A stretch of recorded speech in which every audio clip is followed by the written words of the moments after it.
পদ্মজা পর্ব সংখ্যা ১ থেকে ৬৩। লেখিকা ইলমা বেহেরোজ আর আমি পাঠে উপন্যাস প্রেমী বাই মরিয়ম। আজকে সবগুলো পর্ব একসঙ্গে দিব। ছোট থেকে সবসময় চাইতাম সবাই আমাকে ভালোবাসুক, কেউ অপছন্দ না করুক।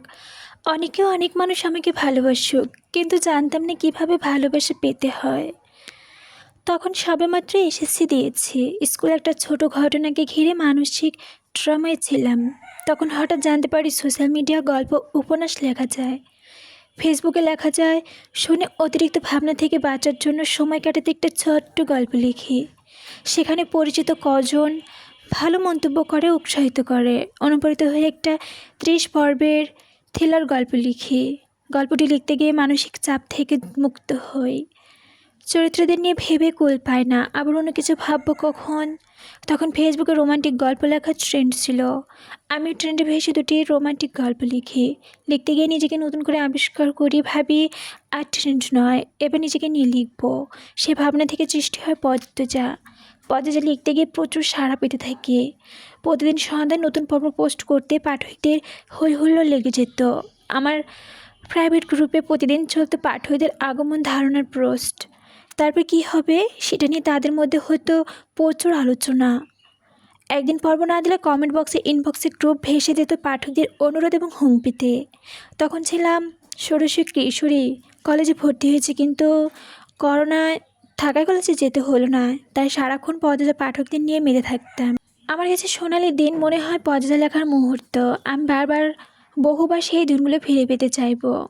পদ্মজা আমি কী লিখেছি, কতটা ভালো অথবা কতটা খারাপ লিখেছি তা জানি না, শুধু জানি এই উপন্যাস আমাকে বিশাল পাঠক সমাজ উপহার দিয়েছে। আমার ছোটোবেলার সেই কাঙ্ক্ষিত অনেক মানুষদের ভালোবাসা অর্জন করতে সাহায্য করেছে।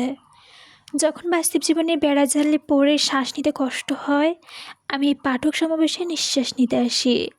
আমি ব্যাকরণ জানি না, আমি সাহিত্যের সব পণ্ডিত চিনি না, বুঝে না কিসে টিকে থাকতে হয়, শুধু উপলব্ধি করি। মাঝে মাঝে আমার মাথার ভেতরেও অনেক চরিত্র কাহিনী কিলবিল করে। সেই অসাধ্য রকম যন্ত্রণা থেকে বাঁচতে আমি তাদের নিয়ে লিখতে শুরু করি। মন যেভাবে চায় সেভাবে লিখি, কোনো নিয়ম মানি না। নিয়ম নীতিবিহীন একটি লেখকের বইরূপে পাবার জন্য পাঠকদের প্রতিদিনকার আবেদন থাকে প্রতিনিয়ত বিস্ময়কর করতে। পদ্য লেখার সময় ঘুণাক্ষরে ভাবিনি কখনো পদ্মজা বই হবে। এরকম একটা ভাবনা অসম্ভবের মতো ছিল। আজ পদ্মজা বইরূপে আসার একমাত্র কারণ পাঠকরা। পদ্মজা উপন্যাসের জন্ম আমার জন্য হলে পদ্মজা বইয়ের জন্য পাঠকদের জন্য। তাদের আবেদনে, তাদের অনুরোধের বইয়ের জন্য পরিণত হয়েছে। যারা বইটি সংগ্রহ করবে বেশিরভাগই এদের মধ্যে সোশ্যাল মিডিয়া উপন্যাসটি পড়ে ফেলেছে। শুধু ভালো লাগা থেকে বইটি সংগ্রহ করতে আগ্রহী। তাদের প্রতি আমার এক আকাশ ভালোবাসা এবং ভালোবাসা দেওয়ায় কৃতজ্ঞতা। এখন আমি গল্পটি পাঠ শুরু করব। দরদর করে ঘামছে ফাহিমা, ক্লান্তিতে শরীর ভেঙে পড়ার উপক্রম। কপালে বিন্দু বিন্দু ঘামের হাতে তালু দিয়ে মুছে শীর্ণ পায়ে হেঁটে একটা চেয়ার টেনে বসতে তার হাত থেকে লাঠি পড়ে মেঝেতে মৃদু শব্দ তুলল। লাঠি তোলার আগ্রহ কিংবা শক্তি কোনোটাই পেল না সে। চেয়ারের ভার ছেড়ে দিয়ে চোখ বুঝল। ফাহিমা অত্যন্ত দক্ষ, হাত শক্তিশালী বাহু, পুরুষদের মতো উচ্চতার তার। জিজ্ঞাসাবাদের দায়িত্ব পালনে সে শতভাগ সফল। আসামির মুখ থেকে কথা বের করতে যে কোনো কিছু বদ্ধপরিকল্পক সে। বড় বড় রাগ বললে তার সামনে টিকে থাকতে পারে না। অপরাধী তার হাত থেকে বাঁচার জন্য ভেতরের সব কথা উকড়ে দেয়নি, এমন ঘটনা কখনো ঘটেনি। অথচ আজ 5 দিন যাবৎ এক অল্পবয়সী মেয়ে তার হেফাজতে থাকার সত্ত্বেও মুখ দিয়ে টু শব্দও করেনি। শারীরিক মানসিক কোনো নির্যাতনই বাকি রাখা হয়নি, তবুও তার আর্তনিয়াদ কেউ শুনতে পায়নি। যেন একটা পাথরকে লাগাতার পেটানো হচ্ছে, যার জীবন নেই, ব্যথা নেই, একটি জড়বস্তুর মাত্র। এ পাথরে রক্ত ঝরে কিন্তু জবান খোলে না। ফাহিমা দীর্ঘশ্বাস ছেড়ে চাপা আক্রোশ নিয়ে মেয়েটিকে শাসালো। শেষবারের মতো বলছে, মুখ খোল। মেয়েটি তার থেকে 2 হাত দূরে চেয়ারে বাঁধা অবস্থায় ঝিমুচ্ছে। 1 মিনিট 2 মিনিট করে 10 মিনিট পার হয়ে গেল, কিন্তু মেয়েটা থেকে কোনো জবাব এলো না। ফাহিমা হতবাক হয়ে পড়েছে। চারপাশে থমথম নীরবতা। মেয়েটি নিঃশ্বাস নেয় না। নীরবতা ভেঙে যায় বুকে ঠক ঠক শব্দে। উপস্থিত হয় ইন্সপেক্টর তুষার। তাকে দেখেই ফাহিমা উঠে দাঁড়ালো, স্যালুট করে। তুষার পেশাদারি কণ্ঠে প্রশ্ন করল, কী অবস্থা? ফাহিমা নিজের ব্যর্থতা প্রকাশ করার সঙ্গে 4 দিনের বর্ণনা দেয় পূর্ণাঙ্গপূর্ণভাবে। তুষার বহুদর্শী চোখে মেয়েটাকে দেখল। তার চারপাশ ঘুরে ঘুরে ফাহিমাকে বলল, আপনি আসুন। রিমান্ডে আসামি যেভাবে বিভিন্নভাবে নির্যাতনের মাধ্যমে জিজ্ঞাসাবাদ করার ব্যাপারটা ফাহিমার কাছে ভীষণ উপভোগ্য। কিন্তু এই প্রথম সে কোনো দায়িত্ব পালন করতে চাচ্ছে। ফাহিমা হাঁপ ছেড়ে বেরিয়ে যায়। তুষার একটা চেয়ার টেনে মেয়েটির সম্মুখে বরাবর বসে ঠান্ডা গলায় বলে, আজই আমাদের প্রথম দেখা। সামনের মানুষটা যেভাবে ছিল সেভাবেই রইল, কিছু বলল না, তাকালোও না। তুষার বলল, মা বাবাকে মনে পড়ে? মা বাবার শব্দ দুটো যেন স্তব্ধ ভিড়ে সমুদ্রের ঢেউ নিয়ে আসে। মেয়েটি নড়ে চড়ে উঠে চোখ তুলে তাকালো।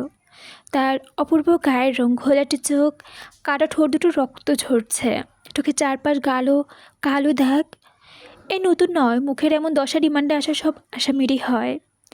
তুষার মুখের প্রকাশভঙ্গি আগের অবস্থানে রেখে পুনরায় প্রশ্ন করল, মা বাবাকে মনে পড়ে? মেয়েটা বাধির মতো মাথা নাড়ায়, মনে পড়ে। তুষার কিছুটা ঝুঁকে এলো। মেয়েটি দৃষ্টি জুড়ে নীলচে যন্ত্রণা। তুষার তার হাতের বাঁধন খুলে দিয়ে নির্বিকার ভঙ্গিতে প্রশ্ন ছুড়ল, নাম কি? মেয়েটির নাম সহ খুঁটিনাটি সবই জানে তুষার, তবুও জিজ্ঞেস করলো। তার মনে হচ্ছে অপরপক্ষ থেকে উত্তর আসবে। তার ধারণাকে সত্য প্রমাণ করা ভারাক্রান্তি কণ্ঠে মেয়েটি নিজের নাম উচ্চারণ করল, পদ্ম। আমি পদ্ম, পদ্মজা। পদ্মজা চৈতন্য হারিয়ে হেলে পড়ে তুষারের ওপর। তুষার দ্রুত তাকে বাহুডোরে আটকে ফেলল। উঁচু কণ্ঠে ফাহিমাকে ডাকল, ফাহিমা দ্রুত আসুন। 1989 সাল। সকাল সকাল রশিদ ঘটকের আগমনে হেমলতা বিরক্ত হন। তিনি বহুবার বই বই করে বলেছেন, পদ্মের বিয়ে এখনই দেব না, পদ্মকে অনেক পড়াবো। তবুও রশিদের দিন প্রতি সপ্তাহে নতুন নতুন প্রস্তাব নিয়ে আসে। হেমলতার কথা হচ্ছে, মেয়ের বয়স আর কতই হলো, মাত্র 16। শামসুল আলমের মেয়ে বিয়ে হয়েছে 24 বছর বয়সে। পদ্মের বিয়ে তখনই হবে, ওর পছন্দ মতো। হেমলতা রশিদকে দেখাও দেখে ভান করে মুরগির খোয়ারে দরজা খুলে দিলেন। রশিদ একদলা থুতু উঠোনে ফেলে হেমলতার উদ্দেশ্যে বলল, বুঝছো পয়দর মা, এবার যে পাত্র আনছে একেবারে খাঁটি হীরা। হেমলতা বিরক্তি ভরা কণ্ঠ নিয়ে জবাব দিলেন, আমি কি আমার মেয়ের জন্য আপনার কাছে পাত্র চেয়েছি? তবু বারবার কেন এসে বিরক্ত করেন? রশিদ ওদের হার মারার লোক না। সে হেমলতাকে বোঝানোর চেষ্টা করলো, যুবতী ভাইয়া ঘরে রাখুন ভালো না, কখন কি হইয়া যাবে টের পাইবা না। মেয়েটা তো আমার, আমাকে বুঝতে দেন। রশিদের দিনে উপস্থিতি যেন তিনি মেনে নিতে পারছে না, তা স্পষ্ট। তবুও রশিদ নির্লজ্জের মতো নানান কথায় তাকে প্রভাবিত করার চেষ্টা করলো, কিন্তু সুবিধে করতে পারল না। ব্যর্থ থমথমে মুখ নিয়ে বাড়ি থেকে বেরিয়ে পড়ে। প্রতিদিন কোনো না কোনো পাত্রপক্ষ নিয়ে এসে টাকা গুঁজে দিয়ে যায়। মসজিদ বড় সেরিডারে চায়। সব পাত্র যদি এক মেয়েকে চায়, তাহলে তারা কি করার? তাকে তো টাকা পয়সা কমাতে হবে। রশিদ গজগজ করতে আওড়ায়, গ্যারামকে আর সেরে নয়, একটা সেরে রেখেন সবার চোখে পড়তে হইব। কথা শেষ করে সে একদলা থুতু ফেলল সড়কে। রোদ উঠতে না উঠতে মেঘে মেঘে ছেয়ে গেছে আকাশ। কিছুক্ষণের মধ্যে বৃষ্টি হবে। বছরে এই সময়ে এভাবে রোদ বৃষ্টি খেলা চলে।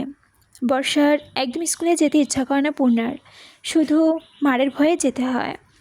সে মুখ কালো করে স্কুলে জামা পরে পদ্মজাকে ডাকলো, আপা, এই আপা, স্কুলে যাবা না আপারে? পদ্মজা পিটপিট করে চোখ খুলে কোনো মতে বলল, না, যাব না। পরপর চোখ বুঝে তলিয়ে গেল গভীর ঘুমে। পোনা নিরাশ হয়ে হেমলতার ঘরে গিয়ে জিজ্ঞেস করলো, আম্মা, আপা কি স্কুলে যাইব না? হেমলতা বিছানা ছাড়ছিল। হাত থামিয়ে পোনার দিকে কড়া চোখে তাকিয়ে বললেন, যাইব কি? যাবে বলবি, বল যাবে। পূর্ণা মাথা নত করে বলল, যাবে। হেমলতা বললেন, তোদের পড়াশোনা করাচ্ছে আঞ্চলিক ভাষায় কথা বলার জন্য নয়, বইয়ের ভাষায় কথা বলবে।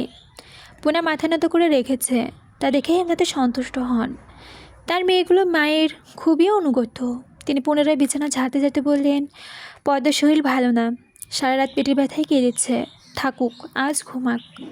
পূর্ণার সদপা দিয়ে কিশোরী মন চট করে পৌঁছে যায় পদ্মজা কিছের ব্যথায় কেঁদেছে। সে গত রাতে নানা বাড়ি যেতে চাইছিল না। ভোরে চলে এসেছে, নানা বাড়ি কাছে, হেঁটে যেতে 5 মিনিটও লাগে। পূর্ণা চুপচাপ দাঁড়িয়ে থাকতে দেখে হেমলতা বললেন, তুই যা, মাথা নিচু করে যাবি, মাথা নিচু করে আসবি, কোনো অভিযোগ যেন না শুনি। আচ্ছা আম্মা। পূর্ণা ঘরে এসে আয়নার সামনে দাঁড়িয়ে নিজেকে খুঁটিয়ে খুঁটিয়ে দেখতে থাকে। সবাই বলে তার চুল নাকি খুব সুন্দর, কিন্তু সে নিজেকে পুরোটাই সুন্দর মনে করে।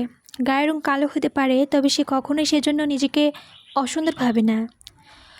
পূর্ণার ইদানিং খুব সাজতে ইচ্ছা করে, কিন্তু উপস্থিতি একবারে দেখে নিলে আশপাশ দেখে নেয়। পূর্ণা দ্রুত গত মাসে মেলা থেকে আনে লাল লিপস্টিক গাঢ় করে ঠোঁটে মাখালো। এখন হেমলতা দেখার আগে ছুটে বেরিয়ে যাবে। ঘড়ির কাঁটা সকাল 10টা বাজলো, এখনও পদজা ওঠেনি। হেমলতা শব্দহীন পায়ে মেয়েটার ঘরে প্রবেশ করেন। বিছানায় পদজা 2 হাত ভাঁজ করে ঘুমোচ্ছে। জানালার পর্দা ভেদ করে আসা আলোতে পেল প্রদ্রুর স্পর্শ। পদজার মৃদু পাতলা ঠোঁট, মসৃণ ত্বক চিকচিক করছে। হেমলতা বিসমিল্লাহ বলে দ্রুত পদজার গায়ে 3বার ফু দিলেন।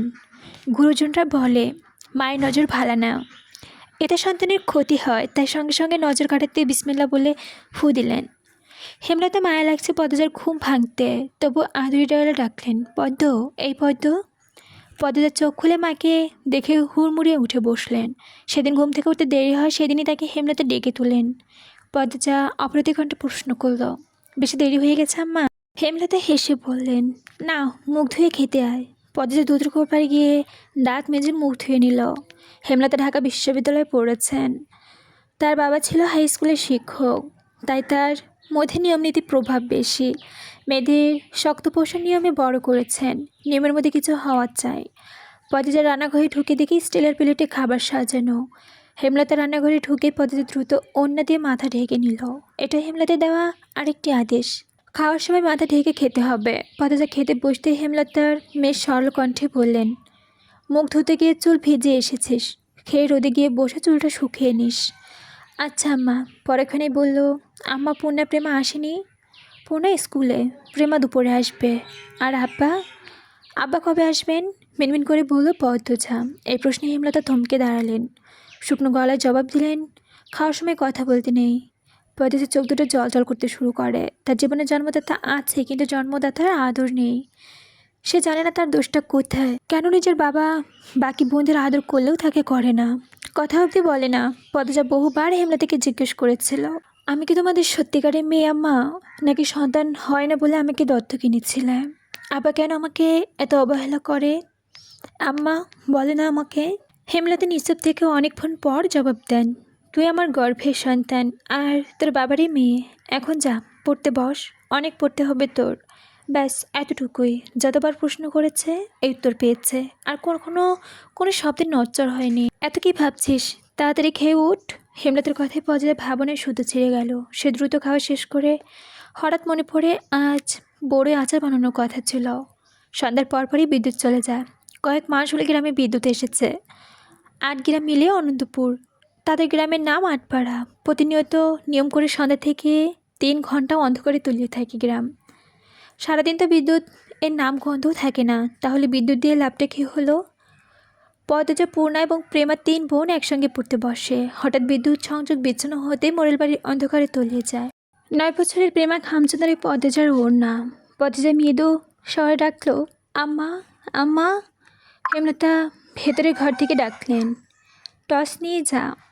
হেমলতা ডাকে পদ্মজায় দাঁড়ালো। প্রেমা অন্ধকারে খুব ভয় পায়। বড় বোনের ওড়না ছেড়ে পূর্ণার হাত চেপে ধরে। টস নিয়ে ঘরে ঢোকার মুহূর্তে পদ্মজা গেটের আওয়াজ পায়। উকিতে দেখে হানিফ এসেছে। লোকটার সম্পর্কে তার সৎ মামা। হানিফকে দেখে সে ঘরে দৌড়ে ঢুকে পড়ে। হানিফ চেঁচিয়ে বলল, বুবু, বাড়ি অন্ধকার কেন? বাতিটাতে জ্বালাও। হানিফ নাকি? হেমলতা হারিকেনের হাতে বারান্দায় এসে দাঁড়ান। হানিফ দাঁড় বের করে হাসলো, বলল, হ আমি। আয় ভেতরে আয়। হানিফ বারান্দা পেরিয়ে বড় ঘরে ঢুকে বলল, তোমার ছেলেগুলো কই? ঘরে আছে, পড়াশোনা করে। এই অন্ধকারে পড়ে? অবাক হয়ে বলল হানিফ। হেমলতা কিছু বললেন না। হানিফ এই বাড়ি আসলে কোনো না কোনো কারণ ছাড়াই অস্বস্তি হয় তার। তিনি প্রসঙ্গ এড়াতে বললেন, ওদের খাওয়া দাওয়ার সময় হয়েছে, তুই খেয়ে নে। এইখানে খামু? না, সরাইখানাতে যাইতে হইব। তার উচ্চারিত শেষ বাক্যে রসিকতা ছিল। গ্রামে থেকে হেমলতা খাবারের জন্য আলাদা ঘর রেখেছে, সেটা হানিফের কাছে রসিকতা বটে। হেমলতা স্বাভাবিক স্বরে বললেন, খেতে চাইলে খেতে আয়। পদ্মজা কিছুতে রাতে খাবার আসলো না। কেমন জড়সড়ো হয়ে বসে আছে, মনে হচ্ছে হানিফকে ভয় পাচ্ছে বা কোনো কারণে অবহেলা করছে। হানিফ 6 বছর সৌদিতে ছিল। 3 মাস হলো দেশে ফিরেছে। 3 মাসে যতবার হানিফ এই বাড়িতে পা রেখেছে, তাদের বাড়ি পদ্মজা অজুহাত দিয়ে দূরে দূরে থেকেছে। হেমলতার বিচক্ষণ সন্দেহপাতিক মস্তিষ্ক মুহূর্তে ভেবে নিল অনেক কিছু। আজ এই লুকোচুরি ফয়সলা করবেন তিনি। হানিফ পদ্মাকে দেখার জন্য অনেক ছলচাতুরি করে সুযোগ পেল না। বিদ্যুৎ আসা ঘণ্টাখানেক পর হানিফ চলে যায়। পূর্ণাপেমা ঘরে ঢুকতেই পদ্মজা ঝাঁপিয়ে পড়ে ওদের উপর। রুদ্ধশ্বাস কণ্ঠে বললে, কতবার না করেছি লোকটার পাশে বেশিক্ষণ না থাকতে। তোরা কোনো কথাই শুনিস না আমার। পূর্ণাপেমা বিস্ময়ে হতবিহ্বল। পদ্মজা কোনো কিছু নিয়ে এত ভাবা নিষেধ করে না, তাহলে তাহলে এখন কেন এমন করছে? হেমলতা ঘরে ঢুকতেই পদ্মজা চুপসে গেল। পদ্ম, আমার ঘরে আয়। মায়ের এমন কাটকাট আদেশ শুনে পদ্মজা কলিজা সুখে একটুখানি হয়ে যায়। পূর্ণাপেমাকে নিজেদের মধ্যে চাহচাই করে। পদ্মজা ধুকতাকনি হৃদস্পন্দন নিয়ে হেমলতার ঘরে ঢুকে গেল। হেমলতা মেয়ের দিকে সরু চোখে তাকিয়ে আছেন। পদ্মজা পায়ের আঙ্গুল খিচে দাঁড়িয়ে আছে। সুন্দরীরা ভীত হয়, বোকা হয়, আর দৃষ্টান্ত প্রমাণ পদ্মজা। তাকে ছাড়া পদ্মজা কীভাবে চলবে? পদ্মজার সঙ্গে উঁচু কণ্ঠে কথা বলতে হেমলতার খুব মায়া হয়, কিন্তু আজ বলতেই হবে। আবেগ লুকিয়ে তিনি বজ্রকণ্ঠে প্রশ্ন করলেন, কী লুকোচ্ছিস আমার থেকে? হানিফ কী করেছে? পদ্মজা ফোপাতে থাকে। হেমলতা কয়েক সময় নিয়ে সামনে নিলেন। কণ্ঠ নরম করে বললেন, হানিফ ধরভারি যে লোক, সৎ ভাই বলে বলছি না, আমি জানি সে কতটা খারাপ। তার ব্যাপারে যে কোনো কথা আমি বিশ্বাস করব। তুই আমাকে বল, কী লুকোচ্ছিস? কী করেছে হানিফ? মায়ের আদর কণ্ঠে পদ্মজা শুনে বাঁধভাঙা নদীর মতো হুহ করে কেঁদে ওঠে। লুটিয়ে পড়ল মায়ের কোলে। বাড়িটা মোড়ল বাড়ি নামে পরিচিত। পদ্মজার দাদার নাম ছিল মিয়াফর মোড়ল। তিনি গ্রামের একজন সফল ব্যবসায়ী ছিল। 4 পুরুষের জন্মের পর তাদের জন্য 6 কাঠা জমির উপর টিনের বিশাল বড় বাড়ি বানিয়েছে। টকবকে 2 পুরুষ 16 বছরের 1971 সালে মুক্তিযুদ্ধে নিহত হয়। ছোট ছেলে 8 বছর বয়সে কলেরা রোগে মারা যায়। বাকি থাকে বড় ছেলে মোর্শেদ মোড়ল। বর্তমানে এই বাড়ির উত্তরাধিকার মোর্শেদ। যদি তিনি সবসময় বাড়ি থাকেন না, পাউন্ড টুলে জীবন তার। স্ত্রী সন্তানের অধীনে এখন মোড়ল বাড়ি, তারাই বাড়িটা রক্ষণাবেক্ষণ করে। পুরো বাড়ির চারপাশ জুড়ে গাছগাছালি। বাড়ির পেছনে টলটলে জলের স্রোতধ্বনি। অন্ধকারে গাঢ় হতে পরিবেশ নিস্তেজ এবং রাতের রূপ ধারণ করে। রাতেই নিজন প্রান্ত ঝিঝি পোকার ডাকে চেয়ে গেছে। ঝিঝি পোকার সঙ্গে পদ্মজার ভাঙা কান্না মিলে ভৌতিক পরিবেশ সৃষ্টি করেছে। মনে হচ্ছে কোনো আত্মা এবং ইহজীবনে না পাওয়া কোনো বস্তুর ছোকে এমন মরা সুর ধরেছে। হেমলতা পদ্মাকে টেনে ধরে বসালেন। পদ্মজার ডান হাতে উল্টো পাশ দিয়ে চোখে জল মুছে হেমলতাকে বলতে শুরু করল, মামা তো সৌদিতে যাওয়ার আগের দিন ওই বাড়িতে খালামণি, ভাই, আবার সবাই এসেছিল। সেদিন ঢাকাতে যাত্রাপালার লোকও এসেছিল। তাই হেমলতা শিকারি পাখির মতো চেয়ে আছে। পদ্মজা কান্নার দমকের কথা বলতে পারছে না, হাত পা কাঁপছে, তাকে ভীত দেখাচ্ছে। হেমলতা মেয়ের হাত চেপে ধরে উৎসর্গ করে ঠিক তখনই উঠোনে ধপ করে একটা আওয়াজ হলো। পদ্মজা কেঁপে উঠল। পূর্ণাপেমা কথা শোনার জন্য কান পেতে রেখেছিল। হুট করে কিছু পতনের আওয়াজ হওয়াতে দুজনে ভয় পেয়ে দরজা ঠেলে ঠেলে হুমড়িয়ে ঘরে পড়ে যায়। হেমলতা গোপন বইটাকে ভেঙে দ্রুত পায়ে বারান্দায় এসে দাঁড়ান। উঠোনে বিদ্যুৎ নেই। পেছনে 3 মেয়ে এসে দাঁড়িয়েছে। হেমলতা গলা উঁচিয়ে খেকিয়ে উঠলেন, কেউ ওখানে? ভাঙা গলায় কেউ খুব কষ্টে উচ্চারণ করলো, আমি। চিরপরিচিত কণ্ঠটি চিনতে বিড়ম্বনা হলো না তার। তিনি দ্রুত পায়ে উঠোনে ছুটে যায়।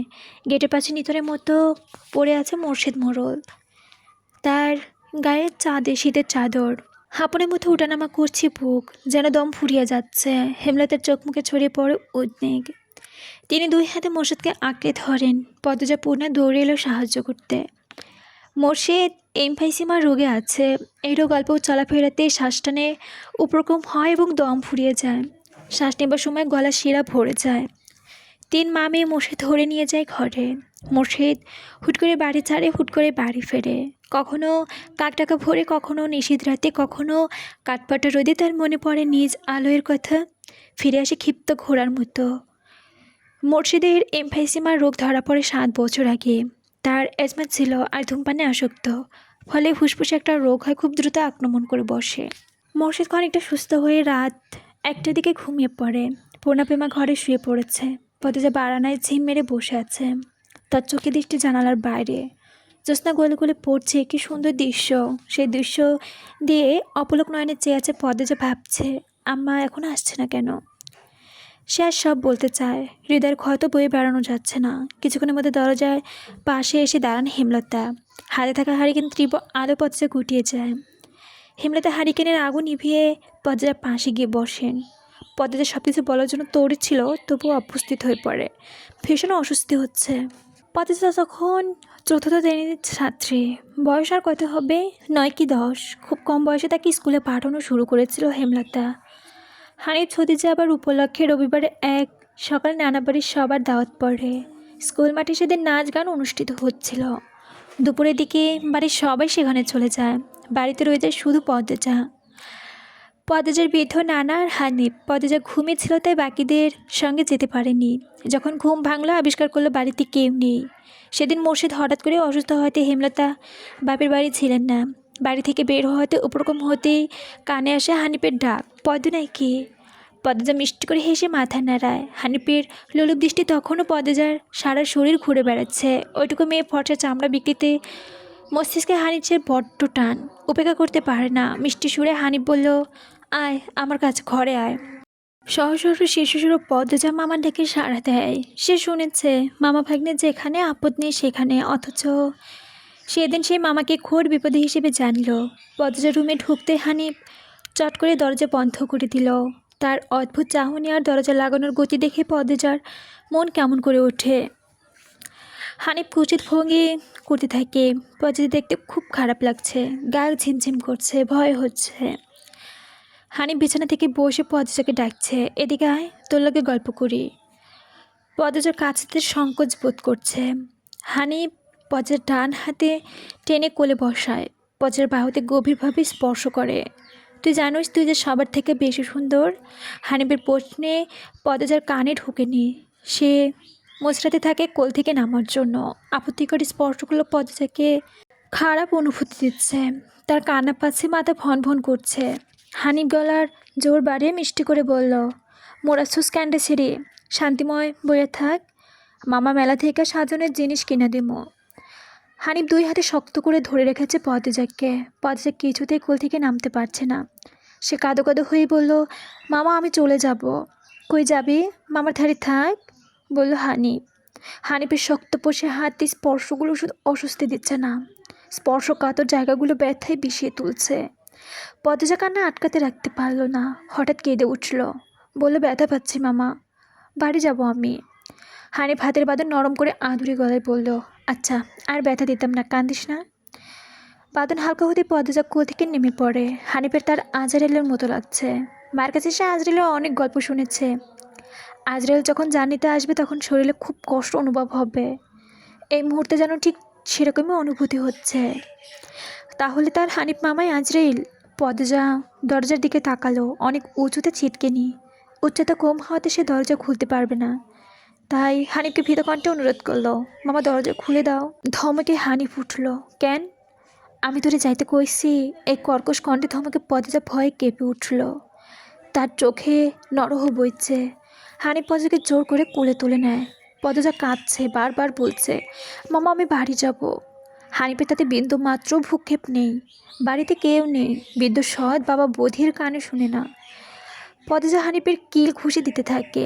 ভয়ে জোরে জোরে কান্না শুরু করে। এভাবে কাঁদলে পাশের বাড়ি কেউ চলে আসবে। হানিফের রক্ত টকবক করছে উত্তেজনায়। সে দ্রুত ওড়না দিয়ে পদ্মজার হাত মুখ বেঁধে ফেলল। পদ্মজার দুই চোখ পানি হানিফের হৃদয়কে ছুঁতে পারছে না। সে ভীষণ আনন্দ পাচ্ছে, পৈশাচিক উল্লাসে ভেসে যাচ্ছে। হানিফ সিগারেট জ্বালায়। খুব আনন্দ হলে তার সিগারেট টানতে ইচ্ছা করে। সিগারেট টানতে গিয়ে মাথায় এলো নৃশংস বাসনা।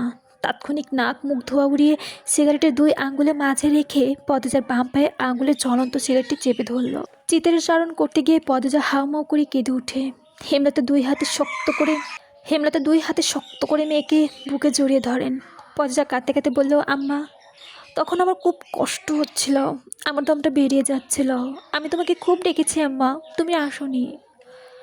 পদ্মজার কথাগুলো হেমলতার বুকে ঝড় তুলে দিয়েছে। লণ্ডভণ্ড হয়ে যাচ্ছে শরীরের প্রতিটা সেরা উপসেরা। এজন্য 1971 সালে পাকিস্তানিদের নৃশংসতা। নিজের চোখে তিনি দেখেছেন পাকিস্তানিদের নিষ্ঠুরতা। হানিফ তার দেখা অত্যাচারী পাকিস্তানের মধ্যে কোনো তফাৎ নেই। হেমলতা নির্বিকার বাকরুদ্ধ। শুধু অনুভব হচ্ছে তার বুকের পরে আদুরের পদ্মজা হাউমাউ করে কাঁদছে। হেমলতার সর্বাঙ্গ জ্বলছে। হানিফের ক্ষত বিক্ষত করে দিতে হাত নিষ্পিস করছে। সেদিন একটু জন্য পদ্মজা ধর্ষিত হয়নি। পোড়া স্থানে যন্ত্রণা আর মানসিক চাপ সহ্য করতে না পেরে পৈশাচিক হারায়। তখনই বাড়িতে সবাই ফিরে আসে। বাকিটুকু আর পদ্মজাকে বলতে হয়নি, হেমলতা জানেন। পদ্মজা গা কাঁপিয়ে জ্বর এসেছিল সেদিন, 21 দিন বিছানায় ছিল। ততদিনে হানিফ দেশ ছেড়ে চলে যায়। পদ্মজা ভয়ে লজ্জায় ঘটনাটি কাউকে বলেননি। পায়ের পোড়া দায় দেখে যখন হেমলতা প্রশ্ন করেছিল পা এমনভাবে পুলো কী করে, পদ্মজা স্বভাবভাবে জবাব দিয়েছিল, চুলার কাছে গিয়েছিলাম, লাকড়ির আগায় পা লেগে পুড়ে গেছে। কথাটা পদ্মজা সাজিয়ে রেখেছিল, সঙ্গে অনেক যুক্তি, তাই মিথ্যা বলতে একটু কাঁপেনি। পুরো ঘটনাটা পদ্মজার বুকে দপদপে ক্ষত হয়ে রয়ে যায়। এই 6 বছরে লুকিয়ে কতবার কেঁদেছে সে, মনে হলে চুপ করে কোথাও বসে থাকে। হেমলতা মেয়ে নিচুপ দেখেও মাথা ঘামাননি কখনো। পদ্মজা ছোট থেকে চুপচাপ ছিল, কিন্তু আজ হেমলতার খুব আফসোস হচ্ছে, নিজেকে অপরাধী মনে হচ্ছে। তিনি ভেবেছিলেন তার 3টা মেয়েই তার কাছে খোলা বইয়ের মতো, চাইলেই পড়া যায়। পদ্মজা বাড়ির পেছনে নদীর বুকে দিয়ে বয়ে তীর তীর করে যাওয়া স্বচ্ছ টলটলে পানির মতো মনে হতো, যার জীবনে স্বচ্ছ অস্বচ্ছ বলতে কিছুই নেই, সবই সাদামাটা সহজ সরল। অথচ পদ্মজার জীবনে কত বড় দাগ জ্বলজ্বল করছে, কত বড় ঘটনা লুকিয়েছিল। মেয়েরা কথায় লুকিয়ে রাখার সীমাহীন ক্ষমতা জন্মায়। কথাটি নিজের মেয়ের ক্ষেত্রে মাথায় আসেনি।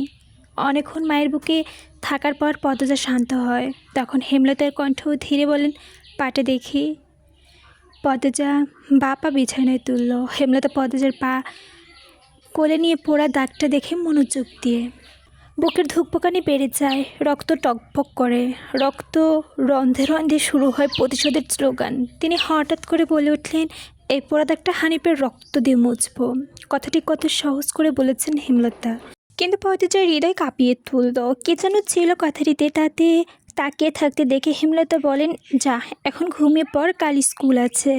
পদ্মজাকে ঘরে পাঠিয়ে রান্নাঘর থেকে রামদার ছুরি হাতে নিয়ে উঠোনে গিয়ে বসলেন হেমলতা। উঠোনের এক পাশে একটা বড় পাথর আছে। তিনি সেখানে গিয়ে পাথরটির পাশে বসে ছুরিটি পাথরে ঘষতে থাকলেন। ঘষতে ঘষতে পাথর গরম হয়ে আগুনে ফুলিঙ্গ দেখা দিল, ধার হয়ে গেছে। পদ্মজা ঘর থেকে লুকিয়ে দেখছে। অজানা আশঙ্কা তার বুকটা কাঁপছে। হেমলতা বারান্দায় পেরিয়ে ঘরে ঢুকতে যাবে, তখনই পদ্মজা উৎকণ্ঠ গলায় ডাকলো, আম্মা। পদ্মজা কিছু বলার পূর্বে হেমলতা বললেন, আন্না চাচার বড় মেয়ের বহুবার আগে নিখোঁজ হয়েছে, শুনেছিস তো? সেই মেয়ের ধর্ষক হানিফ। ধর্ষণের পর মেয়েটিকে পুঁতে ফেলা হয়েছে। অলন্দপুরে এই একটা মানুষই একটা বর্বর। আমি তখন ঢাকা পড়তাম। বাড়ি এসে ঘটনাটি শুনি। আমার অনুরোধ আর কান্নার পর সেদিন মুখ খুলিনি। এত বড় পাপ চেপে যায়, সে শাস্তি আমি ধীরে ধীরে পাচ্ছিলাম, আজ পুরোপুরি পেয়ে গেলাম। আমার পাপের শাস্তি শেষ হয়েছে। হেমলতা মুখ দিয়ে যেন আগুনে ফুলিঙ্গ বের হচ্ছে। তিনি কথা শেষ করে তোলার জায়গা ত্যাগ করলেন। পদ্মজা মস্তিষ্ক শূন্য হয়ে পড়ে। আপা, স্কুলে যাবা না? যাব, তাড়াতাড়ি করো। আপা দিয়ে তারা দিয়ে পুনা বাড়ি থেকে স্কুলে চলে গেল। পদ্মজা বাড়ির পেছনে নদীর ঘাটে উদাসীন হয়ে বসে আছে। এই নদীর নাম মাদিনী। জলের কানে কানে ভরে উঠেছে মাদিনী। জলের একটানা স্রোত বয়ে যায় সাগরের দিকে। ওজন থেকে ভেসে আসছে ঘন সবুজ কচুরিপানা। পদ্মজার এই দৃশ্যে দেখতে বেশ ভালো লাগছে। নিষ্পলক চোখে তাকিয়ে আছে মাদিনীর স্বচ্ছ জলের দিকে। একটা লঞ্চ জলে কেটে যায় আরেকদিকে মাদিনীর বুকের উপর দিয়ে। লঞ্চ দেখে 1 মাস আগেরকার ঘটনা মনে পড়ে গেল তার। সেই রাতে হেমলতার ছুরি ধার দিয়ে নিজ ঘরে চলে যান। পদ্মজা অজানা আশঙ্কায় সেদিন ঘুমাতে পারেনি। চুপচাপ অন্ধকার ঘরে শুয়ে যায়। শেষ রাতে চোখ লেগে আসে। ভোর হতে হিমেল চিৎকারে ঘুম ভেঙে যায়। হিমেল তার ছোট মামা, প্রতিবন্ধী, 1 পা বাঁকিয়ে হাঁটে, খুব সহজ সরল মনের মানুষ। বয়স 22 হলেও এখনও শিশুদের মতো আচরণ করে। কথায় কথায় খুব কাঁদে। পদ্মজা ওনা গায়ে জড়িয়ে দৌড়ে বেরিয়ে পড়ে। পদ্মজাকে দেখে উত্তেজিত হয়ে পড়ে হিমেল, এই পদ্ম, আপা কই? আপা, আপা। পদ্মজা উৎকণ্ঠ নিয়ে প্রশ্ন করলো, কি হয়েছে মামা? এমন করছো কেন? পদ্মজা প্রশ্ন উপেক্ষা করে হিমেল হেমলতাকে ডাকছে, আপা, এই আপা। হেমলতা বাড়ির পেছন থেকে ব্যস্ত পায়ে হেঁটে এলেন। কি হয়েছে? হেমলতাকে দেখে হাউমাউ করে কেঁদে উঠল হিমেল। আপা, ভাইজান খুন হয়েছে। রাতে কে যেন মায়েরা ফেলছে আপা। হিমেল কাঁদতে কাঁদতে হাঁটু ভেঙে পড়ে বসলো। পদ্মজা তাৎক্ষণিক সন্দেহহীন চোখে মায়ের দিকে তাকালো। হেমলতাকে দেখে মনে হচ্ছে তিনি চমকে গিয়েছেন, অথচ তার চমকানোর কথা ছিল না, নাকি হিমেলের সামনে অভিনয় করছেন। হেমলতা দ্রুত পায়ে বাড়ি থেকে বেরিয়ে পড়ে বললেন, পূর্ণা, প্রেমাকে ওদিকে যেতে দিস না পদ্ম, আমি আসছি। হেমলাতে পিছু পিছু খুঁড়িয়ে খুঁড়িয়ে হেঁটে যায় হিমেল। পদ্মজা রাতেই ভেবেছিল এমন ঘটনা ঘটতে পারে। সে তার মাকে সবচেয়ে ভালো জানে, তবু এখন ভয় পাচ্ছে। পুলিশ কি এসেছে? মাকে ধরে নিয়ে যাবে না তো? ভাবতে ভাবতে ধক করে উঠল পদ্মজার বুক। গ্রামের কাছে শহর থানা, পুলিশ নিশ্চয় চলে এসেছে। পদ্মজা ধপ করে বসে পড়ল মাটিতে। সে ঘামছে, নাক মুখ গলা ঘেমে একাকার হয়ে যাচ্ছে। খুনের কথা শুনে ভীষণ ভয় পেয়েছে পূর্ণা। আটকানে দম বন্ধ হওয়ার মতো উপক্রম। সে পদ্মজার পাশে এসে হাত চেপে ধরে। পদ্মজা মৃদু কাঁপছে, চোখ ভাসে হেমলতার পুলিশ শিকল নিয়ে বেঁধে যাচ্ছে। তার খুব কান্না পাচ্ছে। সময় নষ্ট না করে তড়িঘড়ি করে মাথায় ওনার আঁচল টেনে নিয়ে পূর্ণার উদ্দেশ্যে বলল, প্রেমাকে দেখে রাখিস, বাড়ি ভর্তি মানুষ, মানুষ আসতে ঠেলে ঠুলে। হেমলতা হালিমের লাশ সে সামনে গিয়ে দাঁড়ালেন। ঠিক সেই মুহূর্তে ফর্সা রঙে দুটা মহিলা ঝাঁপিয়ে পড়ল তার উপর। আকস্মিক আক্রমণ করার অপ্রস্তুত হয়ে পড়লেন হেমলতা। খেয়াল করে দেখলেন মহিলা দুজন তার মা আর বোন। তারা হাউমাউ করে কাছে, কিন্তু হেমলতা তো কান্না পাচ্ছে না। ব্যাপারটা লোকচক্ষু ঠেকছে, কিন্তু কি তার কান্নার অভিনয় করা উচিত? হানিফের মৃত্যু দেখে মনে মনে হচ্ছে ইচ্ছামতো কুপিয়েছে। হেমলতা দেখে শান্তি লাগছে। এমন শান্তি অনেক দিন পাওয়া হয়নি। পদ্মজা সেখানে উপস্থিত হয়, হেমলতার নজরে পড়ে। ভীত হয়ে মায়ের চোখের দিকে তাকালো পদ্মজা। হেমলতা ভ্রু কুচ্ছিত করে আবার স্বাভাবিক করে নিলেন। পদ্মজার চোখ ঘুরিয়ে দেখেন পুলিশ এসেছে কিনা। চারদিকে এত মানুষ। পদ্মজাকে এদিক ওদিক উকি দিয়ে দেখতে হেমলতা মেয়ের চোখে আড়াল দিয়ে যান। চোখ রাঙিয়ে পদ্মজার মাথা ঢেকে দিয়ে ওড়না দিয়ে যায়। পদ্মজা দ্রুত ওনার আঁচল মুখে চেপে গোয়ালঘরে ঢুকে পড়ে। তার মা চায় না সে কখনো এতগুলো মানুষের সামনে থাকুক। হেমলতা ঘাড় ঘুরিয়ে দেখেন পদ্মজা গোয়ালঘর থেকে উকি দিয়ে বাইরের অবস্থা পর্যবেক্ষণ করছে। কিছুক্ষণের মধ্যে পুলিশের দল আসে, সবাইকে জিজ্ঞাসাবাদ করে, হানিফের লাশ নিয়ে যায়। লোকমুখে শোনা যায় হানিফ খুন হয়েছে শেষ রাতে। সকালে লঞ্চঘাটে লাশ ভেসে ওঠে। হেমলতাকে পুলিশ নিয়ে যায়। বাকি পদ্মজা রঙিন নিঃশ্বাস ছাড়ে। মানুষের ভিড় কমে গেছে। হেমলতা মা কাঁদতে কাঁদতে ক্লান্ত হয়ে উঠোনে এক কোণে বসে আছে। পদ্মজা গুটি পায়ে গোয়ালঘর থেকে বেরিয়ে আসে। পদ্মজার দিকে তাকিয়ে মৃদু হাসলেন হেমলতা। সেই হাসি দৃষ্টিগোচর হেমলতার মা ও মঞ্জুরা। তিনি কিছু একটা ভেবে নিয়ে হেমলতার কাছে এসে কিরমির করে বলে, তুই খুন করছস? সঙ্গে সঙ্গে হেমলতা জবাব দিলেন, তোমার এমন মনে হচ্ছে কেন? হেমলতার কণ্ঠ স্বাভাবিক। পদ্মজা এই প্রশ্ন শুনে ভয় পেয়ে গেছে। যদি নানু পুলিশকে বলে দেয়, পুলিশ তো তার মাকে নিয়ে যাবে। কাল রাতে তুই আইছিলি হানিফের ঘরে, আমি দেখি নাই? রাগে কাঁপছে মঞ্জুরা। এসেছিলাম। হেমলতা নির্বিকার স্বীকারোক্তি। কেন মারলি আমার স্যারেডারে? তোর কি ক্ষতি করছে? আসছে বলেই তো আমি খুন করেছি। এত রাইতে তুই আমার ঘরে কি দরকার আইবি? আমি তো মরতে যাব কেন? মঞ্জুরা আহত দৃষ্টিতে তাকিয়ে আছেন হেমলতার দিকে। হেমলতার চোখ মুখ শক্ত। নিস্তব্ধতা কাটিয়ে মঞ্জুরা চেঁচে উঠলেন, পুলিশের কাছে যাবো আমি। পদ্মজা কেঁদে উঠল। অস্পষ্ট কণ্ঠে বলল, নানু এমন করো না। হেমলতা নিচু স্বরে কঠিন করে বললেন, আমার মেয়েদের থেকে আমাকে দূরে সরানোর চেষ্টা করো না আম্মা, ফল খুব খারাপ হবে। পদ্মজার মনে হলো মঞ্জুরা ভয় পেয়ে গেছে। তার চোখে মুখে ছড়িয়ে পড়েছে শঙ্কা। তিনি সবসময় হেমলতাকে ভয় পেয়ে চুপসে থাকেন। পদ্মজা বুঝে উঠতে পারে না নানু কেন এমন ভয় পায় মাকে। মায়ের অতীতে কী ঘটেছে? কেন তিনি এমন কাঠখুট্টা? ছেলের খুনিকে মা ছেড়ে দেয়? নানু কেন ছাড়লেন? মেয়ে বলে নাকি অন্য কোনো কারণ আছে? কোনো উত্তর নেই। এসব ভাবলে ভীষণ মাথা ব্যথা হয়। অন্য ৮-১০টা পরিবারের মতো তারা নয় কেন? নাকি গোপন সবই পরিবারে এমন জটিলতা আছে? প্রশ্ন হাজারটা, উত্তর কোথায়? সেদিন রাতে খাওয়ার সময় হেমলতা নির্বিকার পদ্মজাকে ডাকলেন। পদ্ম। জি আম্মা। আমি হানিফকে খুন করিনি। কারা করেছে তাও জানি না। কথাটি শুনে পদ্মজা অবাক হয়। তার মা মিথ্যা বলে না, তাহলে কারা খুন করলো? পদ্মজার প্রশ্ন করলো। তাহলে শেষ রাতে মামার কাছে কেন গিয়েছিলাম মা? হেমলতা জবাব না দিয়ে খাওয়া ছেড়ে উঠে বসলেন। পদ্মজা ভাবনে সুতো কাটলো আরও পায়ের আওয়াজ শুনে। ঘাড় ঘুরিয়ে মোর্শেদকে দেখতে পেল। মোর্শেদ পদ্মজাকে খাটে বসে থাকতে দেখে বিরক্তি কপাল কুঁচকে ফেলল। এই সেরি যাইন থেকে। জন্মদাতার এমন দূর দূর ব্যবহার পদ্মজার কান্না পায়। নিঃশব্দে এক ফোঁটা জল গড়িয়ে পড়ে। তা আড়াল করে ব্যস্ত পায়ে বাড়ির ভেতরে চলে যায় সে। কয়েক মাস পর পদ্মজার মেট্রিক পরীক্ষা। নিয়মিত স্কুলে যেতে হয়। 3 বই নিয়ে সড়কে ওঠে। পদ্মজা কোমর অবধি ওড়না দিয়ে ঢাকা। পূর্ণা এক নাগারে বকবক করে যাচ্ছে। স্কুলে যাওয়া অবধি কথা বন্ধ হবে না তার। মাঝে মাঝে জোরে জোরে হাসে। মেয়েটা রোগ আছে বোধ হয়। একবার হাসি শুরু করলে আর থামে না। পদ্মজা বারবার বলছে, আম্মা রাস্তায় কথা বলতে আর হাসতে মানা করেছে। চুপ কর। তবুও পূর্ণা হাসছে। বাড়ির বাইরে সে মুক্ত পাখির মতো আচরণ করে, তাকে দেখে মনে হয় খাঁচা থেকে মুক্তি হয়েছে। পদ্ম, এই পদ্ম খাড়া। পদ্মজা ক্ষেতের দিকে তাকালো। ক্ষেতের আইল ভেঙে দৌড়ে আসছে লাবণ্য। এই সঙ্গে পরে দুজনে অনেক হাঁপাতে হাঁপাতে লাভলো লাবণ্য। শান্ত হওয়ার পর চারজন মিলে স্কুলের উদ্দেশ্যে হাঁটা শুরু করে। বাংলা পড়া শিখে এসেছে বলল পদ্মজা। তার প্রশ্ন অগ্রাহ্য করে লাবণ্য বলল, আরে সিরি, বাইরে অশুদ্ধ ভাষায় বাড়িতে শুদ্ধ ভাষায় কথা হইলেও বাইরে কইতে হইব নাকি? আমি আঞ্চলিক ভাষায় কথা বলতে পারি না। লাবণ্য অসন্তোষ প্রকাশ করলো। সে অলন্দপুরে মাতব্বর বাড়ির মেয়ে। তাদের বাড়ির সবাই শিক্ষিত, তবুও তারা আঞ্চলিক ভাষায় কথা বলে। পরিবারের 2-3 জন সদস্য ছাড়া আর পদ্মজার 14 গোষ্ঠী মূর্খ, তাই 2-3 জন ছাড়া তবু এমন ভাব করে আঞ্চলিক ভাষা নাকি কথাই বলতে পারে না। সত্যি আমি পারি না।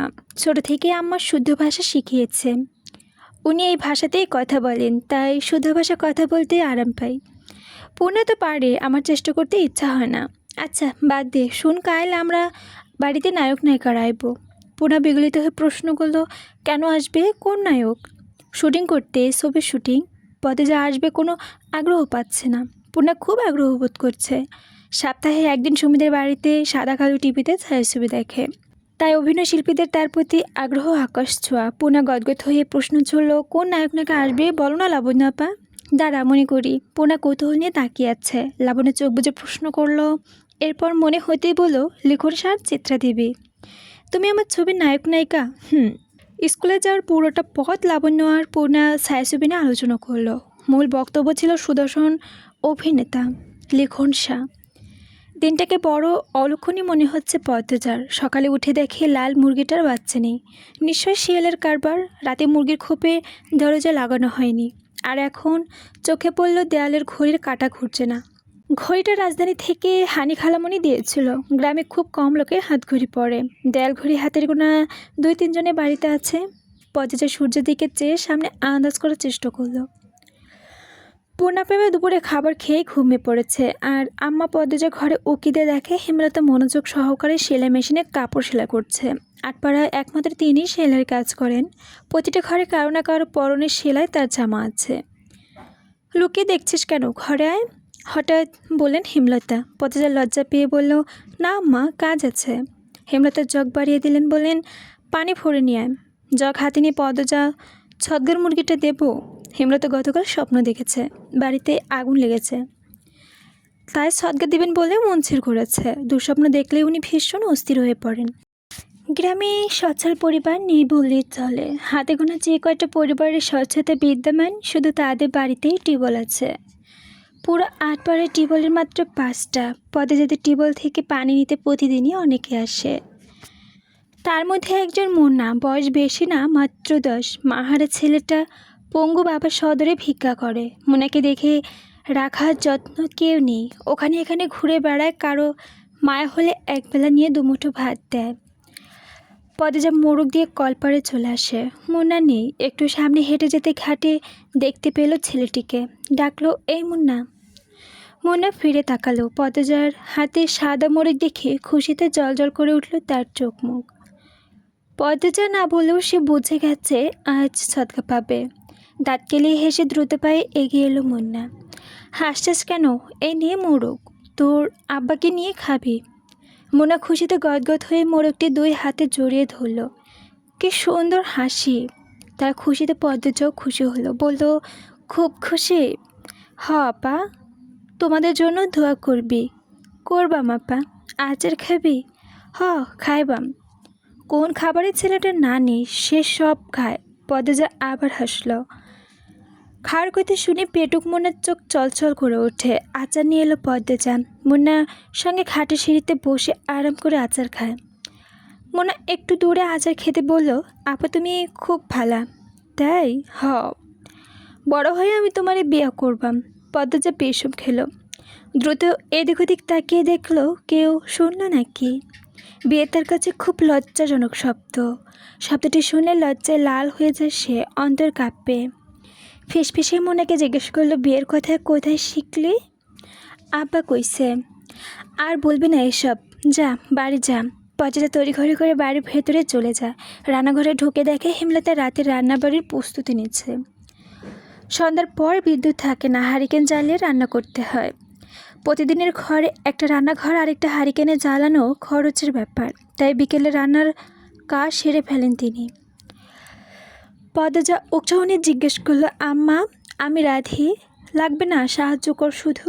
পদ্মজা চোখ ঘুরিয়ে দেখলো কি কাজ করা যায়।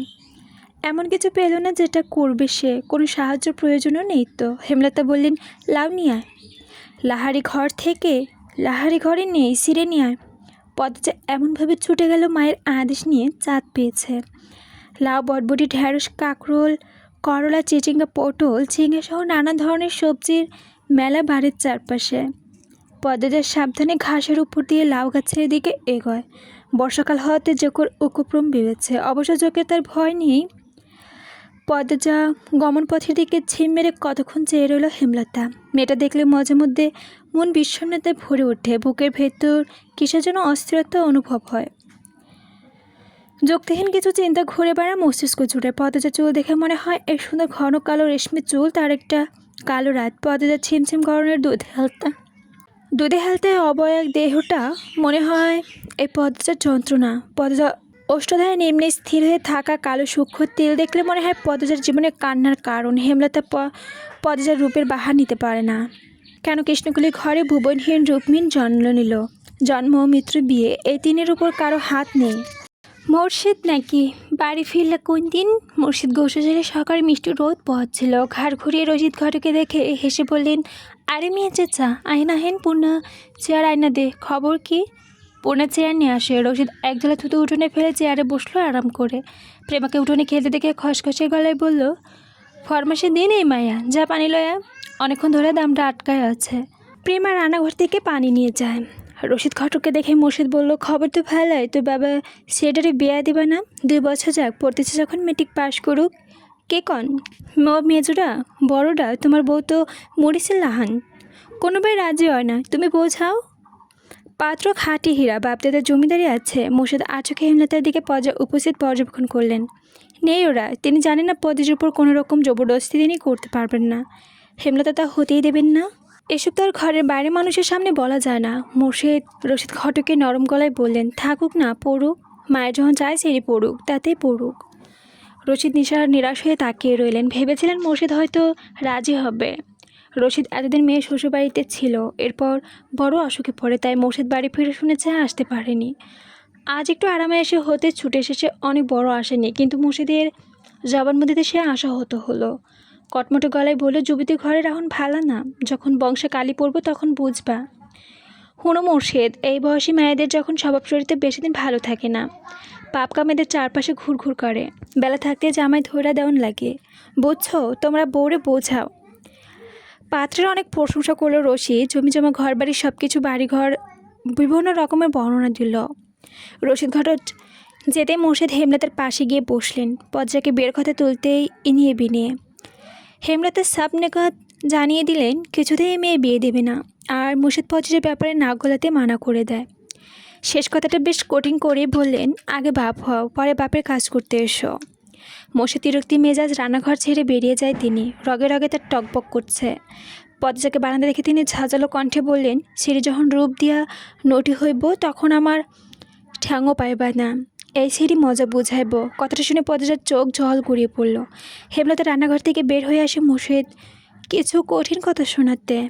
পদ্মা তখন দৌড়ে আসে, হেমলতার হাতে রান্নাঘরে ভেতরে নিয়ে যায়।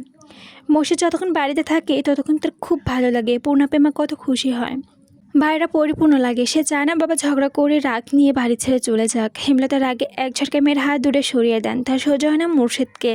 মানুষের কথা দ্বারা নিয়ন্ত্রিত হওয়া বদমেজাজি একজন মানুষ মুর্শিদ।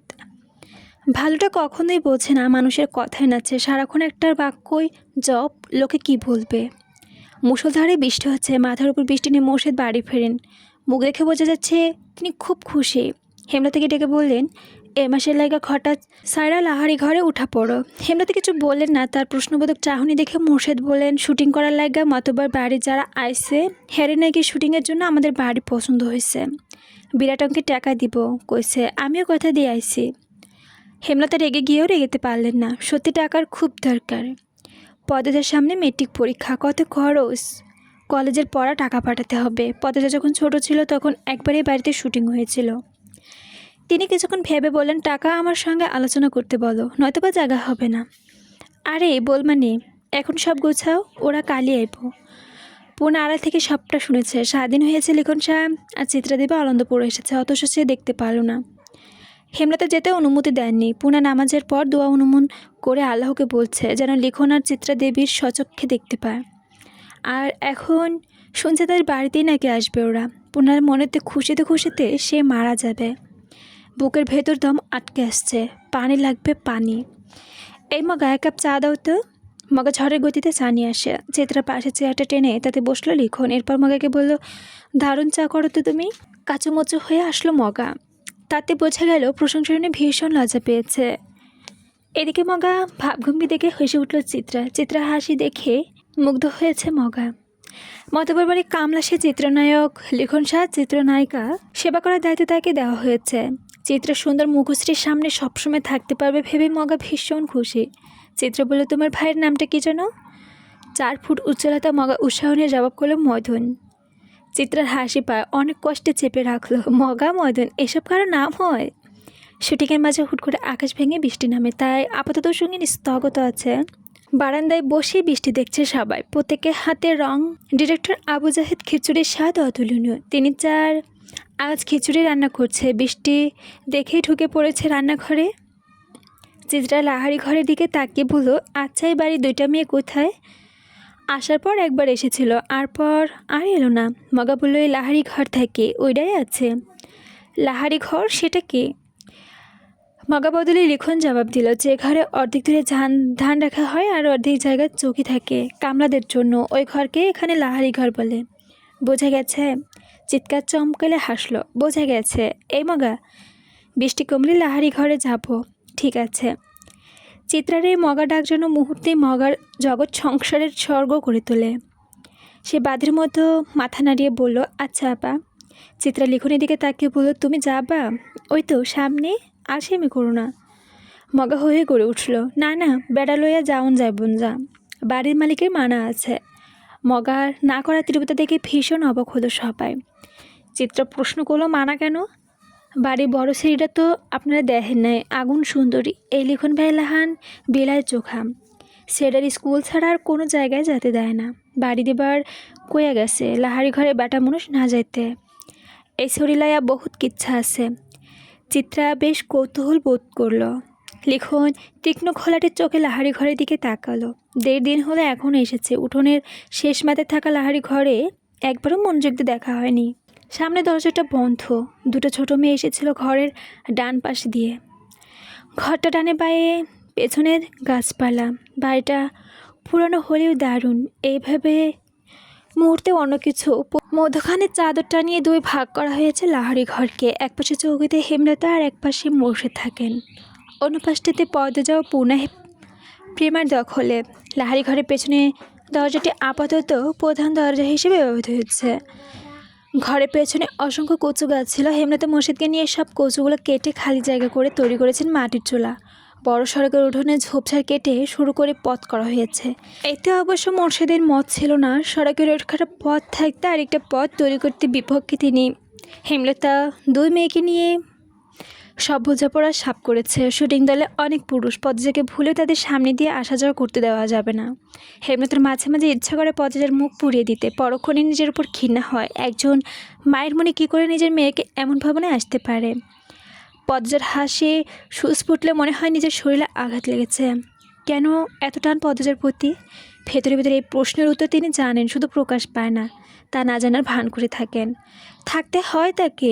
আম্মা, আজ আমি রাধি। পদ্মজার প্রতিদিনকার প্রশ্ন। হেমলতা রাতে দেবেন না জানার সত্ত্বেও পদ্মজা প্রতিদিন অনুরোধ করে। হেমলতার বিপদ আপদ ছাড়া পদ্মজাকে রান্নাঘরে পাঠায় না। সোনা শরীরে পাতিলের কালি লাগুক চান না তিনি। হেমলতা হাসেন। পদ্মজা মুগ্ধ হয়ে দেখেন হেমলতার বয়স 36। শ্যামলের চেহারা, দাঁতগুলো ধবধবে সাদা, চোখের মনে অন্যদের তুলনায় বড় এবং কালো। চোখ দুটোকে পদ্মজা গভীর কুপো করে মনে হয়। সিমসিম গরম পোনা দেখে মায়েরই কিশোরী শরীর। তবে তার 3 বোনই মায়ের মতো চিকন আর লম্বা হয়েছে। হেমলতা সম্মতি দিয়ে বলেন, আজ তুই রাখবি। পদ্মজা ভাবেনি অনুমতি দেবে। আদরে উল্লাসে প্রশ্ন করলো, সত্যি আম্মা? সত্যি আসরে আজান সেই কবে পড়েছে, দ্রুত যা। পদ্মজা রান্নার প্রস্তুতি নিচ্ছে। পূর্ণা পেমা হেজেল গাছের নিচে পাটি বেছে লুডো খেলছে। পেমা বারবার বটবডি নিয়ে কিছুক্ষণ বাটপারি করায় কিছুক্ষণ পর পর তর্ক করছে তাদের মাঝে। সকালে বৃষ্টি হয়েছিল। রান্না করতে গিয়ে পদ্মজার মাটির সোদা গন্ধ পেল। মাটির ঘ্রাণ থেকে খুব টানে। মোর্শেদ বাড়ি ফিরে পদ্মজাকে রাতে দেখে কপাল কুঁচকে ফেলেন। খয়রুকে হেমলতাকে মেজাজ দেখে প্রশ্ন ছুড়লেন, এই সেরি রাঁধতে কেন? হেমলতা নির্ভীকভাবে জবাব দেন, আমি বলেছি। কতদিন কইছি এই সেরি রান্ধন আমার না খাইতে। মোর্শেদ কঠিন শহর পদ্মজার কানে আসে। মায়ের অনুমতি পাওয়ার খুশিটুকু মুহূর্তে ফাটা বেলুনের মতো চুপসে যায়। সে জানে এখন ঝগড়া শুরু হবে। তার আম্মা আবার অন্য কিছু কথাবার্তা মাটিতে পড়তে দেন না, তার আগেই জবাব ছুড়ে দেন। খেতে ইচ্ছা না হলে খাবা না? রাতবেলা না খাওয়া থাকবা মামি? খাবার রেখেও যদি না খেতে চাও তাহলে তোমার সমস্যা, আমি বা আমার মেয়ে কেউই না করিনি। মোর্শেদ কিছু নোংরা কথা শোনাতে প্রস্তুত হন। হেমলতা সেলাই মেশিন ছেড়ে উঠে দাঁড়ান। তিনি বুঝতে গিয়েছেন মোর্শেদ কী বলবেন। আঙুল তুলে শাসিয়ে মোর্শেদকে বললেন, একটা নোংরা কথা উচ্চারণ করলে আমি আজ তোমাকে ছেড়ে দেবো না। পদ্ম তোমার মেয়ে, আল্লাহ সইবে না। নিজের মেয়ে সম্পর্কে এত নোংরা কথা বলার বাবা বলে না। মোর্শেদ নোংরা কথাগুলো হজম করে নিলেন। ভাবে কিরমির করে বললেন, পদ্ম আমার সেরিনা। পদ্ম তোমার মেয়ে, তোমার একটা কথাও না। বাড়িতে অনেক মানুষ, নিজের বিকৃত রূপ লুকিয়ে রাখো। মোর্শেদ দমে যান। চকিতে বসে বড় করে নিঃশ্বাস ছাড়েন। চোখ দৃষ্টি অস্থির। পদ্মতে জন্মের পর থেকে হেমলতার রূপ পাল্টে গেছে। কিছুতেই নারীর সঙ্গে পারা যায় না, অথচ একসময় হেমলতাকে কত মেরেছেন। হেমলতা পিঠে উড়ুতে ঘাড়ে এখনও মারে দাগাচ্ছে। সবসময় কোনো জাদু বলে হেমলতাকে পাল্টে দিল, জানা নেই মুর্শেদের। রাতে একটা সুর শুরু হয়, সবাই বিশ্রাম নিচ্ছিল। চিত্রা তখন কথা জানালো, মগা যে মেয়েটার কথা বলেছিল তাকে দেখতে লাহারি ঘরে গিয়েছিলাম। চিত্রার কথায় আগ্রহ পেল না। মেয়েটা কখনো কোনো মেয়ের প্রশংসা করে না, খুঁত খুঁত ধরে বেড়া আলোচনা করতে আরও ভীষণ আগ্রহ। নিজে সে খুঁতহীন দেখে সুন্দরী মনে করে। মেয়েটার নাম পদ্মজা। মগা পুরো নামটা যেন কি? চিত্রা ওর সঙ্গে কথা বললে মগা খুব লজ্জা পায়, এখনও পেল। লাজুক ভঙ্গিতে জবাব দিল, উম্মে পদ্মজা। হ্যাঁ, উম্মে পদ্মজা। চিত্রা পাশ থেকে সেলিনা পারভিন প্রশ্ন করলেন, কী নিয়ে আলাপ হচ্ছে? সেলিনা পারভিন চলমান চলচ্চিত্রে চিত্রা মায়ের অভিনয় করেছেন। চিত্রা বলল, এই বাড়ির মালিক যিনি, ওনার বড় মেয়ের কথা বলছি। এমন সুন্দর মুখ আমি দুটো দেখিনি। মেয়েটার মুখ দেখলে বুকের ভেতর নিষ্কিঞ্চ বিশুদ্ধ ভালো লাগার জন্ম হবে। ভগবান এত স্ত্রী দিয়েছেন মেয়েটাকে। হতবাক হয়ে গেল লিখন উপস্থিত প্রত্যেককে। চিত্রামুখে অন্য নারীদের প্রশংসা অবিশ্বাস্য। সবাইকে অবাক করে তাকিয়ে দেখে বিব্রত বোধ করল পদ্ম। চিত্রা গলার জোর বাড়িয়ে বলল, সত্যি বলছি, সন্ন্যাসী ছাড়া কোনো পুরুষ এই মেয়েকে উপেক্ষা করতে পারবে না। পদ্মজাকে নিয়ে বেশ ক্ষণিক্ষণ আলোচনা করলো তাদের মাঝে। আগ্রহ বেশ দেখালো লিখন, কিন্তু যখন শুনলো পদ্মজা 16 বছর তখন দমে গেল। ছোট মেয়ে, হয়তো এমন বয়সী বেশিরভাগ মেয়ে স্বামীর ঘরে থাকে, তবু লিখনের পদ্মজাকে খুব ছোট মনে হচ্ছে। তার একটা বোন আছে 16 বছরের, এখন 2 বছর বেশি স্কুলে পড়ে, তখনও ছোট দেখতে। নিজের ক্ষণ সময়ের অভিলাষের কথা ভেবে অনমনে হেসে উঠল লিখন। চিত্রা তখনও পদ্মজার রূপের প্রশংসা করছিল। হেজল গাছের নিচে দাঁড়িয়ে আছে পদ্মজা, রাতের জোনাকি পোকার চারদিকে। পদ্মজা প্রায় রাতেই মুগ্ধ হয়ে জোনাকি পোকাদের দেখে। মনে হয় দল বেঁধে হারিকেন নিয়ে নাচতে থাকে তারা। তবে এই মুহূর্তে রাতের সৌন্দর্যটুকু পদ্মজার মনে দাগ কাটতে পারছে না। ঠোঁট কামড়ে কাঁদছে সে, খুব জ্বলছে চোখ দুটো। রান্না খারাপ হওয়ার অজুহাতে থালা ভর্তি ভাত তরকারি তার মুখে ছুড়ে দিয়েছে মোর্শেদ। চোখে ঝোল পড়েছে, তা নিয়ে হেমলতা কি রাগ। মোর্শেদ অবশ্য চুপ ছিলেন, তিনি তো রাগ মিটিয়েই ফেলেছেন। আর তর্ক করে কি হবে? পেছনে এসে হেমলতা দাঁড়ালেন, ডাকলেন পদ্ম। পদ্মজা তাকালো। হেমলতা ভেজাকণ্ঠ প্রশ্ন করলেন, খুব জ্বলছে? পদ্মজা জবাব দিতে পারল না, ঠোঁট ভেঙে কাঁদে উঠল। মা ছাড়া পৃথিবীর আর কেউ নেই তার। মা বাদে তাকে আরও কাদর পাওয়া হয়নি। সবাই তার দোষ খুঁজে। হেমলতা বুকে চিরেই দীর্ঘশ্বাস বেরালো। পদ্মজা শীতকাদুরে।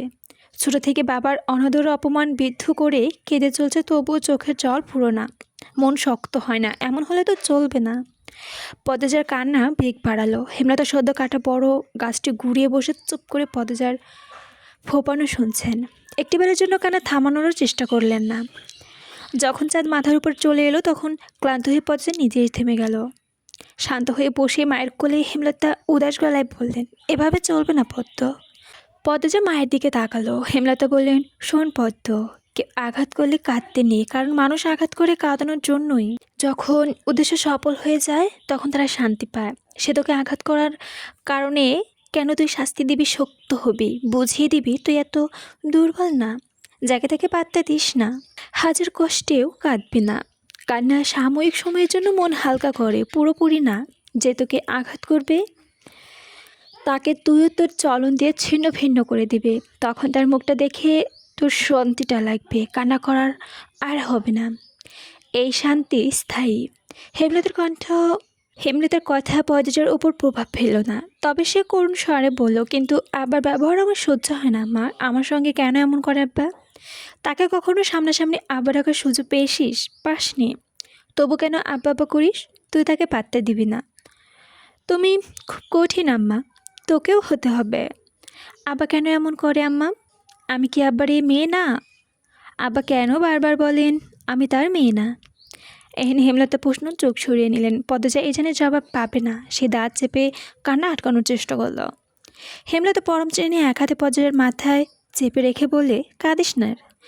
মায়ের রং না হয় পাসনি, মায়ের মতো শক্ত হওয়ার তো চেষ্টা করতেই পারিস। পদ্মজা নির্লজ্জ হয়ে আবারও প্রশ্ন করলো, আম্মা আমি কি আবার মেয়ে না? বলো আম্মা। পদ্মজার বেয়ে জল পড়ছে না। মায়া হচ্ছে হেমলতার বুক ভারী হয়ে আসছে। তিনি আবেগ লুকিয়ে কণ্ঠ প্রশ্ন করলেন, মার খাবি পদ্ম? কতবার বলছি তুই আমার মেয়ে, তোর আব্বার মেয়ে। কি নাম আমার আব্বার? কি শান্ত কণ্ঠ পদ্মজার। হেমলতা চমকালেন, তবে তার প্রকাশ করলেন না। মেয়ের সামনে তিনি কখনো দুর্বল হতে চান না। পদ্মজার দিকে ঝুঁকে কণ্ঠ খাদে নামিয়ে বললেন, তোর আব্বার নাম মুর্শিদ মোড়ল। পদ্মজা হতাশ হয়ে দীর্ঘশ্বাস ছাড়ল। মার ওপর বিরক্তি জন্মাচ্ছে। খুব কঠিন করে বলতে ইচ্ছা হচ্ছে, যাও এখান থেকে, আমার কাছে আর আসবে না, কখনোই না। কিন্তু এমন ব্যবহার কখনো করতে পারবে না সে, কখনোই না। রাতের ভাষা ভেসে আসে হাসনেহেনা ফুলের ঘ্রাণ। আকাশে থালার মতো চাঁদ ঝিঝি মেলার বাতাস চারদিকে। পদ্মজা চোখের জল শুকিয়ে যায়। হেমলতা ঝিম মেরে বসে আছে। মা মেয়ে পাশাপাশি বসে থেকে যেন কত দূরে। নিজেদের মধ্যে ভেবে যাচ্ছে। একটা নিস্তব্ধতা কাটিয়ে একটা অসহায় কণ্ঠ ভেসে এলো, মায়েরা তাদের জীবনের গল্প সন্তানদের বলতে পারে না রে পদ্ম। পদ্মজা তাকালো। হেমলতা ছলছল চোখে তাকিয়ে আছেন। পদ্মজা বুকের ভেতরটা হুহ করে ওঠে। এই মানুষটাকে এত নরম রূপে মানায় না। মাকে অশান্ত করে পদ্মজা বলল, আমি আর কখনো জানতে চাইব না আম্মা। একজন বাড়িতে নেই, সবাই স্কুল মাঠে গেছে। কয়দিন ধরে নদীর ঘাটে যেতে না পেরে তৃষ্ণার্ত হয়ে উঠেছে পদ্মজা। এই সুযোগ হাতছাড়া করা যায় না। হেমলতার অনুমতি নিয়ে সে ঘাটে চলে যায়। সিঁড়িতে বসে আছে আয়েশ করে। কয়েক মুহূর্ত পর শুনতে পায় গান বাজছে কোথাও। পদ্মজা গানের সুর অনুসরণ করে নিচে নেমে চলে আসে। ঘাটের বাঁ পাশে বাঁধা নৌকায় একজন পুরুষ বসে আছে, হাতে রেডিও। গানের উচ্চতা কি এখানেই? পদ্মজা বিব্রত বোধ করে। দ্রুত উল্টো দিকে ঘুরে ব্যঙ্গ পায়ে সে লাহারি ঘরে আসে। তাকে দেখে এত দ্রুত ফিরতে দেখে হেমলতা প্রশ্ন করলেন, কেউ ছিল? পদ্মজা ওপর থেকে মাথা নাড়ালো। হেমলতা নিচে চড়ে ছুড়লেন, কিছু বলেছে? দেখতে কেমন? না মা, কিছু বলেনি, আমাকে দেখেনি। মাথার চুল কাকড়া, মুখ খেয়াল করিনি। পুনা অঙ্গ করছিল। পদ্মজার মুখ অগন্তিকের বর্ণনা শুনে হয়ে করে উঠল। ওটা তো লিখুন নায়ক। হেমলতার আর চোখে মেয়েটিকে তাকান। নায়ক নায়িকাদের প্রতি পুনার যে তীব্র আগ্রহ তা ভালো লাগে না তার। পুনা মায়ের চাহনি দেখে দমে যায়। সারাক্ষণ শুটিং দলের আশপাশে ঘুরঘুর করে মেয়েটা। হেমলতা বিরক্ত হয়ে কড়া নিষেধ দিয়েছেন যেন মেয়ে না যায়, আর যদি যায় তাহলে মার একটাও মাটিতে পড়বে না। পুনা ভয় পেয়েছেন। কিন্তু লিখন সাঁতার চিত্রাদেবী জুটিটা এত ভালো লাগে, শুটিং না দেখলে দম বন্ধ হয়ে আসে। তাই সে চুপিসারে টিনের ছিদ্র করেছেন। হেমলতার সেলাই মেশিন রেখেছেন লাহারি ঘরের পেছনে বারান্দায়। সারাক্ষণ সেখানেই থাকেন। সেই সময় পুনা ছিদ্র করে উকিদের শুটিং দেখে। পূর্ণার এই আচরণ দেখতে একদিন পদ্মজাও আগ্রহ জন্মাল। একদিন উকিদে বসলো সেও। কাকড়া চুলের মানুষটি একজন এত সুন্দরী মেয়েটাকে কোলে তুলে নিয়েছে। মানুষটির দেশটি মোহময়, বাড়ি জুড়ে গানের সুরধ্বনি। কেউ কে ক্যামেরা ধরে রেখেছে, গানের শুটিং চলছে বোধ হয়। অদ্ভুত ঠেকছে পদ্মজার, লজ্জা পেয়ে চোখ। রাতে ঝড় উঠেছিল, লণ্ডভণ্ড হয়ে গেছে বহু গাছপালা। লাহারি ঘরের পেছনের তৈরি পথ বন্ধ হয়ে গেছে গাছের ভাঙা ডালপালা পড়ে। মসজিদ বাড়ির বাইরে ফেরেনি। হেমলতা একার পক্ষে সম্ভব না ডালপালা সরানো। তাই পদ্মজার পূর্ণা স্কুল ফিরছিল তখন